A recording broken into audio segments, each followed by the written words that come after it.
There's a black garden hose sitting in hardware stores right now for about $1 that heats water to temperatures exceeding your home water heater's output using nothing but sunlight. No electricity, no gas, no solar panels, no moving parts, just a coil of black rubber tubing placed in direct sun for 2 hours.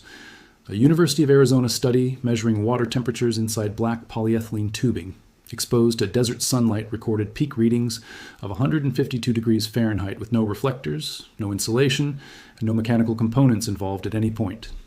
The United States Department of Energy recommends setting your residential water heater to 120 degrees Fahrenheit to prevent scalding, and a $1 garden hose in a summer afternoon exceeds that threshold for free.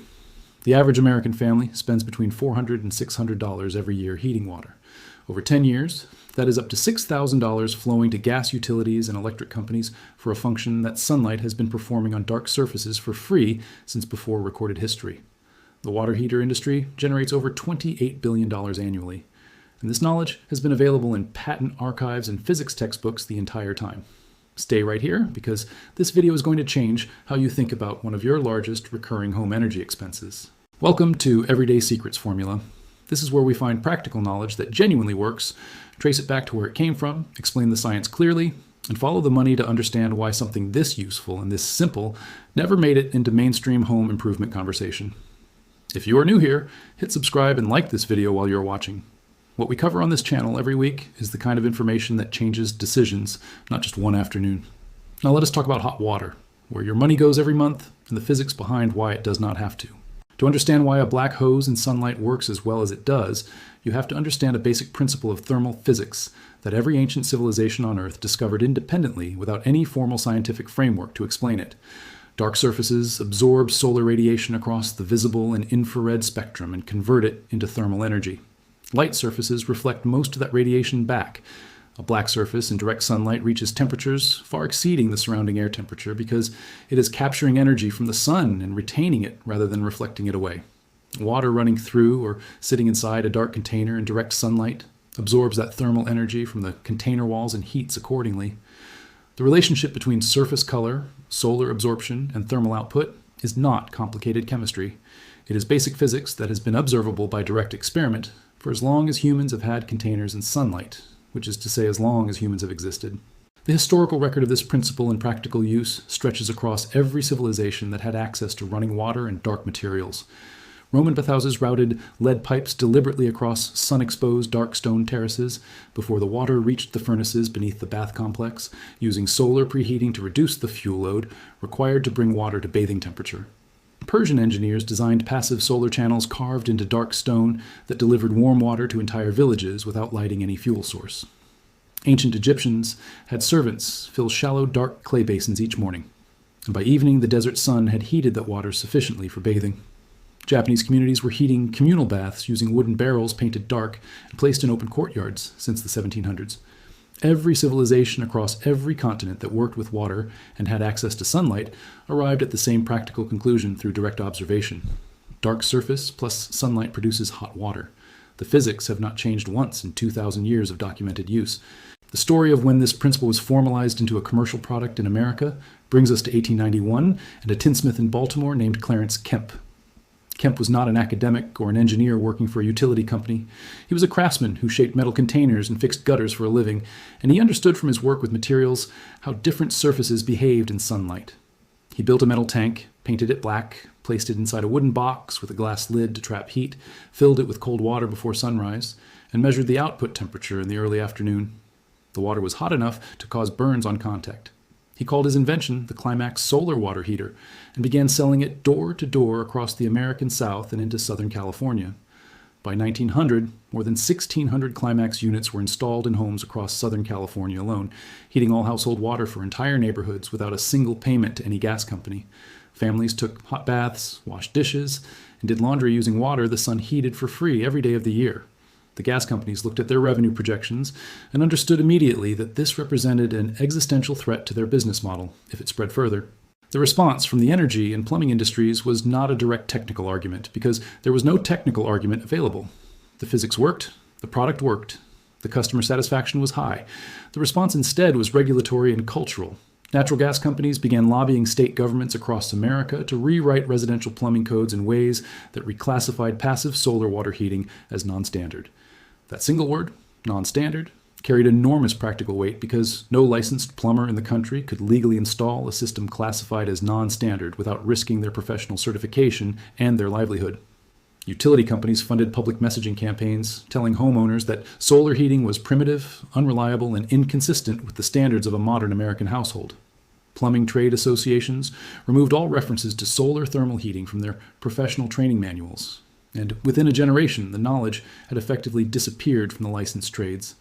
Trade schools graduated plumbers throughout the mid-20th century without any of them ever encountering Clarence Kemp's name or the principles behind his invention. By the time the oil crisis of the 1970s sent millions of American families searching for energy alternatives, almost nobody remembered that the solution had been sitting in patent archives and in backyards since 1891. The erasure was not accidental. It was the direct consequence of a regulatory and marketing strategy deployed by an industry that could not compete with free. Now, let me give you the specific numbers behind why this knowledge remains so financially significant today.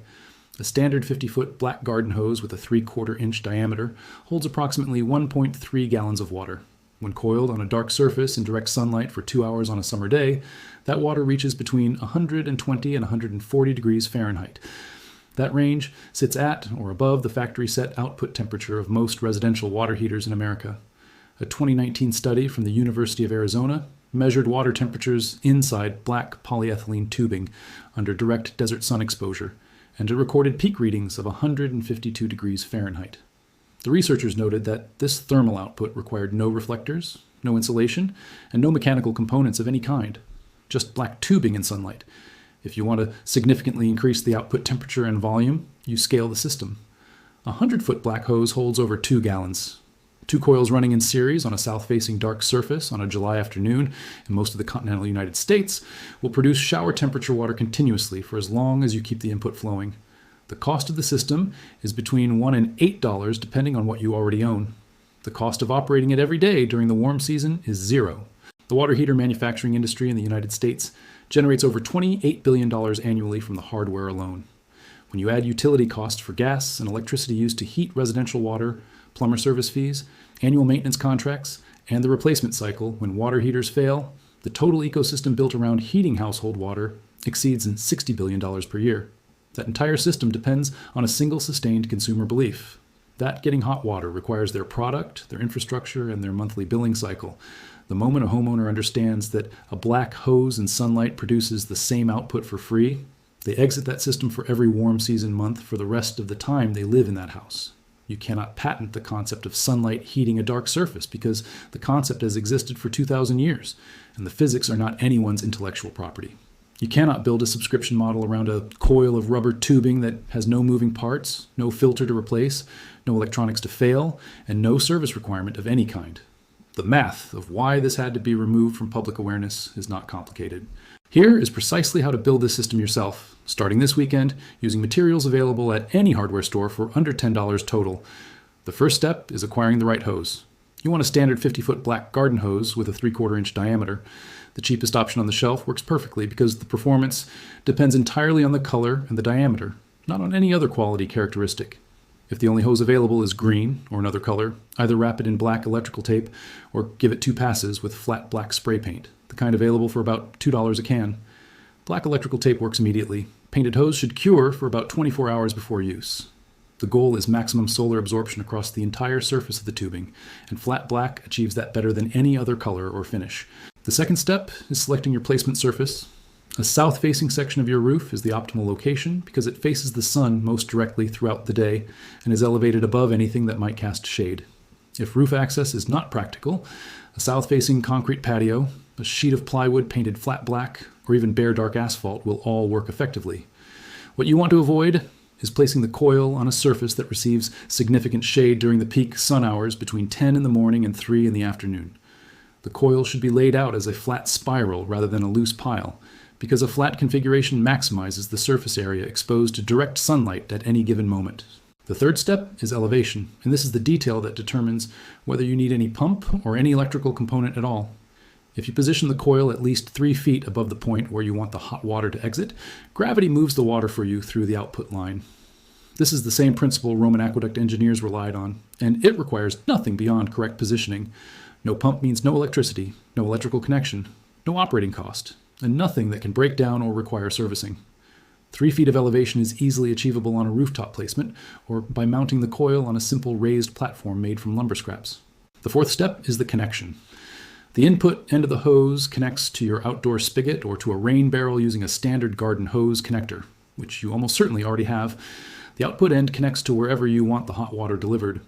For an outdoor shower, a basic shower head adapter, available for under $5, threads directly onto the hose fitting. For camp kitchen or outdoor utility area, a simple ball valve gives you precise flow control.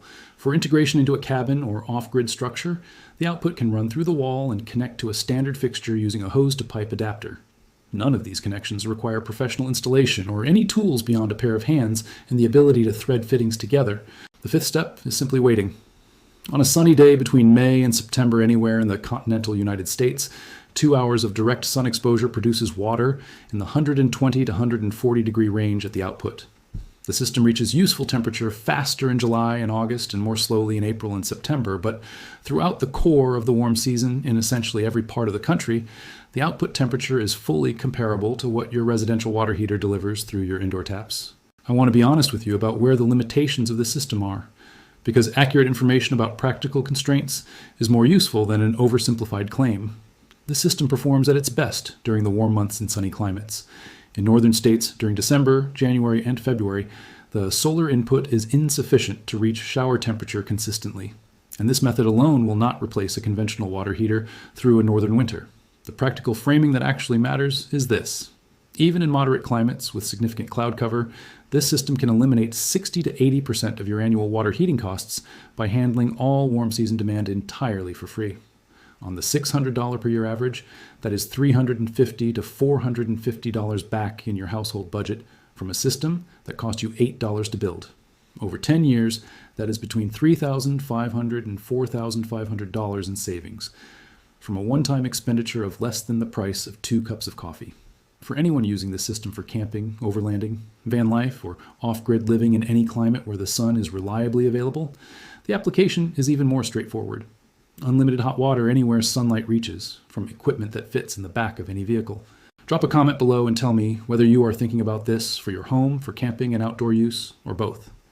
I genuinely want to know how people are planning to apply this, because the range of situations people bring to it is always broader than you expect, and the specific setup details vary depending on your use case. If you know someone who is paying a significant monthly utility bill for water heating, or someone planning an off-grid setup who has been looking at expensive solar panel and battery systems to power a water heater, send this video to them specifically. The physics in it are worth more than any equipment they were planning to buy. Subscribe to Everyday Secrets formula so you are here for what comes next.